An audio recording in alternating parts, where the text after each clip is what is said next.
sounds and visuals help you, please don't forget to subscribe to my channel. Leave a like and a comment before you fall asleep. And also, my channel is not monetized. If you want to help me and keep these videos coming and also have access to extra videos, check out my Patreon at Whittler ASMR. And now, maybe you should lay back, relax, maybe even close your eyes and only listen. Tonight we will move slowly through 3 cases. A shocking operating room scandal out of Austria. Is anyone by any chance listening from Austria? If so, hey you. This case is truly terrifying, believe me. Another is a mysterious death on a Spanish mountain. But now, new questions are circling around this mysterious death of a father that was hiking with his son. And his Spanish viewers. And then the last for tonight will be a short update on the Idaho, why did I say it like that? Idaho college killings. A case we've all followed before. Now they are turning it into a film. And now let's get started with them. Case number 1. The Cross Operating Room Case. GRAZ. It happened in GRAZ in Austria. This story is like something that shouldn't be real, but it unfortunately is. An emergency case in Graz, Austria, January 2024. A man flown in with a severe head injury after a tree branch fell on him. What started as an urgent life-saving operation turned into a legal and ethical nightmare that later landed in court. Now let me tell you what the short version of this allegation is against this surgeon. Prosecutors say a senior neurosurgeon brought her 12-year-old daughter into the operating room, and that during the emergency procedure, he let the 12-year-old take part in the surgery, allegedly drilling a hole into the patient's skull to insert a probe that measures intracranial pressure. What in the world? 12-year-old. It's like he was practicing an animal he was excited to let his child play with it. How disrespectful and disgusting is that? And this is, of course, an extraordinary claim. An untrained miner in scrubs allegedly handling a surgical drill while doctors worked around them. So how did these other doctors? Oh my god. This is why I can never trust any doctor. I mean, I know they are life-saving and necessary, but I just can't do it. That's my fear. I'm really afraid of doctors. The prosecution's description comes from reporting in several European papers and was covered in the website People. And that is where these testimonies come from. Court reportings reported by these websites, they say that this senior surgeon later testified, and in her own words, oh dear Lord, all this time I thought this was a man, but nope, this is a mother and her daughter. I did no one around them, stop it. So court reportings says the senior surgeon later testified and in her own words admitted to what she called was a stupid motherly pride. Ew. For letting the child be there, though she denies that the child acted independently. Well, yeah, you were probably very close, holding his hand, her hand, but still it doesn't make it any better. That's just unthinkable, honestly. This is literally what you see in a horror movie on Halloween. This shouldn't be real life. Prosecution sources described the moment differently. According to an Austrian news source that is really hard to pronounce, KRONNZEITUNG.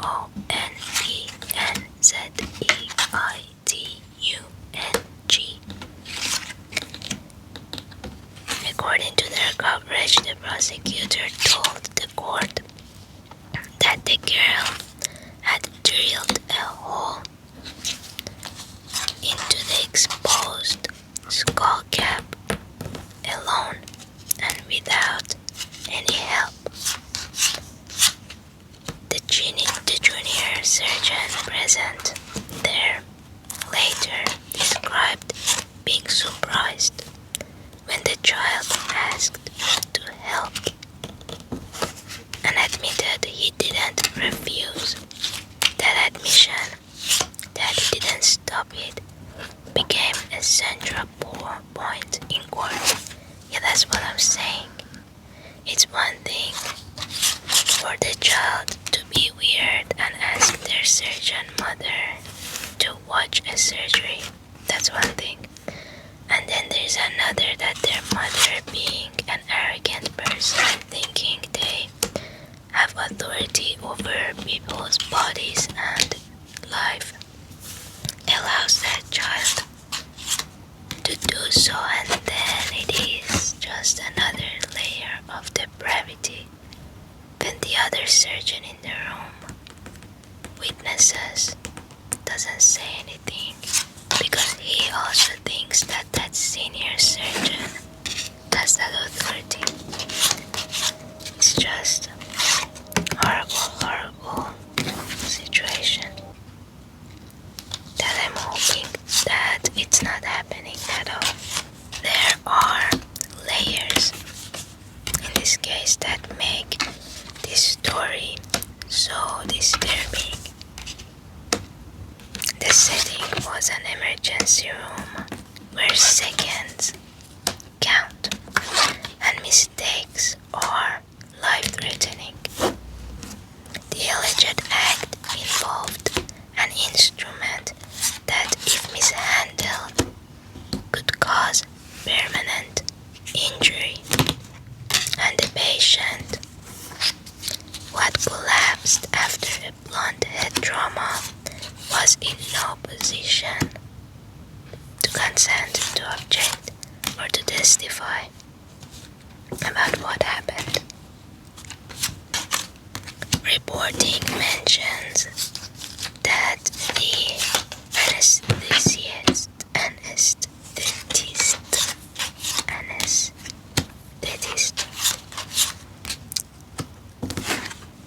apparently testified she saw 4 hands on the drill. That's what I'm saying.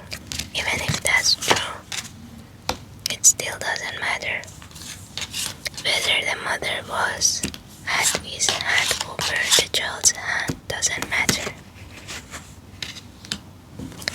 At least in my opinion, it should be treated the same as if it was the child's hand only. Whether that description will be accepted, the forehand thing, in court or by the judge, is undetermined yet. But it was part of the prosecutorial picture that was painted in open court. The legal exposure for these doctors is serious, but not necessarily huge in prison terms. In Austrian law, causing bodily harm by allowing an untrained person to treat a patient can bring criminal penalties, sometimes up to a year behind bars or fines, depending on how the court assesses the intent, the negligence, and the degree of the harm that was done in the process. So there are a lot of things that they are going to be looking at to decide this neurosurgeon's fate. The hospital responded by firing both the senior surgeon and the junior doctor, of course, and the trial, which drew worldwide attention and shocked many in both the medical community and citizens, was adjourned with the next date set in December. The head of the neurosurgery unit at this hospital told the court the case had put patients worldwide on edge. His comments reported in the press were about trust and reputation being damaged. It doesn't help it that everyone already has anxiety around medicine. Nobody likes to go to a doctor, nobody likes to have a surgery. And in this poor man's case, it was an accident. So he didn't even have a say in who he wanted his surgeon to be. It is just horrible. It is really hard to trust your life, to put trust in someone's hands over your life. So on one hand, in this case, there is the horror of the allegations, and on the other, there is, as always, the defense's insistence that the act was not as it was presented. But I don't know how else set for it to look less bad. For now, the trial will proceed. The patient reportedly recovered, thank God, from that admission surgery. The patient's health and privacy are being treated carefully in reporting, and the case will test the boundaries between parental pride, self-obsessiveness, professional responsibility, and criminal accountability in ways that will be watched by surgeons, hospitals, and everybody else, especially in Austria. Case number 2. The Antic family and the Montserrat fall. A-N-T-I-C family. And the mountain is called Montserrat. Montserrat. This next story starts in a place that's beautiful and dangerous. The Montserrat Mountains outside Barcelona. Isaac Andik, the founder of the fashion chain Mango, a billionaire who built a global retail empire beginning in 1984, died after a fall while hiking in December of 2024. Initial reports described a tragic accident. They said that he fell a long distance from a cliff. But new developments have complicated this narrative, and today there are reports that his son, Jonathan Andik, has become a person of interest in the investigation. This brand Mango is actually really popular here. Is it also popular where are you guys from? Have you heard of it before? I really don't know how famous this band was, but it sounds like a big deal, and it's crazy that I never heard of it since December. Authorities have reportedly upgraded Jonathan's status from witness to suspect as they review inconsistencies in accounts and examine phone records and other evidence. The family has publicly defended Jonathan, saying they are confident of his innocence and they are all cooperating with investigators. But the shift in status from witness to under investigation is the kind of change that turns private grief into public scrutiny, as we are hearing about it now. The family statements and the company's statements about mourning and cooperation have been part of the widespread coverage of this case. International outlets like Reuters and The Guardian have also picked up the story, and they added some context. Reuters notes that a judge opened a formal investigation in September, and that judicial secrecy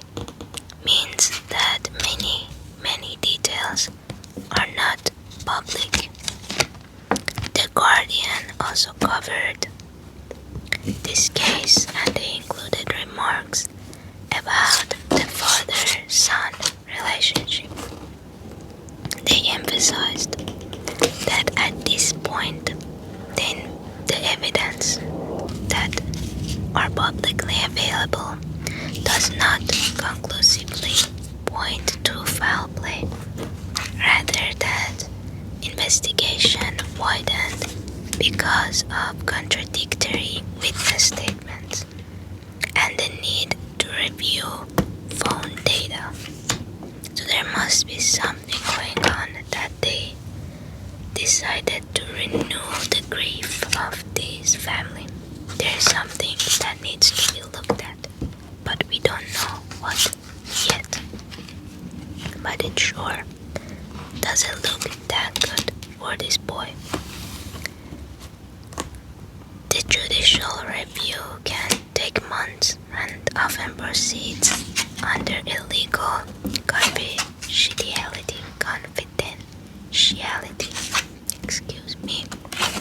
that keeps many specifics out of the press. What is haunting about this sort of story is the gap that is between two pictures. There's the public image of a titan who built a company from very little, and the private family moment on a mountainside that suddenly turned fatal. The reporting makes clear that investigators are trying to reconcile timelines. Who said what and when, and digital traces that are now routine investigative leads. But I assume that they did all of this before, right? And it seems that at this point, their phones, messages, GPS traces, and all the small little footprints of this man and his son are becoming very important suddenly. So something set them off to check all the evidence all over again to see if this boy had anything to do with it. I don't want to speculate further on motive or his possible guilt, because we actually have no clue. But I'm saying it doesn't look good. Reporting so far highlights investigation steps and the family's insistence on cooperation and confidence in Jonathan. For listeners who follow corporate family sagas, this one will be watched closely. And isn't it sad that this is a typical case? But at this point, that is all that we have. And I will keep you guys updated as soon as there is anything fresh out about this case. Case number 3. Idaho college killings and the new dramatizations. I've talked about the Idaho case, the Brian Koberger case, before on this channel many times. The murders of 4 university students in Moscow, Idaho, on November 13, 2022. The victims were Madison Mogan, Kaylee Gonsalves, Zana Kernodle, and Ethan Chapin. The crime shocked the world, and especially Idaho.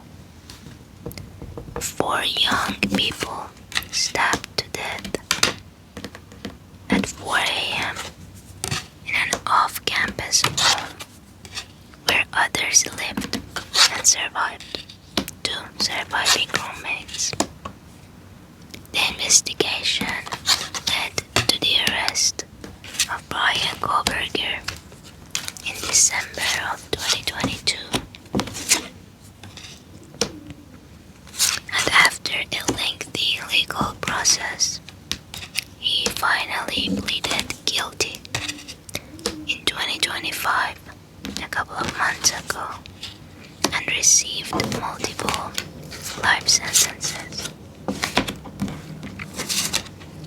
Over the last 3 years, the case has generated documentaries, streaming features, books, and intense online sleuthing. There's still people posting under the hashtag Free Brian Koberger. They never have anything meaningful, and it is just pathetic. But this is the short background. Before I tell you new detail, I'd like to talk about recent articles, including People.com, and a host of documentary trailers and reviews remind us of sprawling media footprint around this story. Prime Video, Peacock, and other outlets released documentary material this year that revisited this investigation over and over. They showed us the family's grief and the internet's obsession with solving the unsolvable. Those productions aimed to humanize the victims and to explore how the case was solved, often focusing on the families and the forensic timeline and trying to piece it all together. Now to the more specific notes. There's recent reporting that a made-for-television dramatization is in the works. A Lifetime movie that will dramatize the Idaho murders. Several entertainment outlets confirm that a Lifetime feature is being produced, and their casting and production details have been reported by Deadline and other industry outlets. Those pieces describe the project as part of Lifetime's quote-unquote ripped from the headlines tradition and name a lead actor attached to portray the man convicted in the killings. This is where the conversation most of us have about true crime starts to thicken. Why do we watch? Why do streaming platforms buy these rights, then dramatize them? Why do networks like Lifetime make versions of these stories so soon after verdicts or pleas are entered? There is a mix of forces: public interest, the business of content, and a genuine search for understanding. Families and victims advocates sometimes support storytelling that is respectful and victim-centered. Other times they criticize projects that they don't even know how they're going to be. They want nothing to be published about them. I won't moralize about whether a movie should or should not be made. There are ethical lines worth naming though.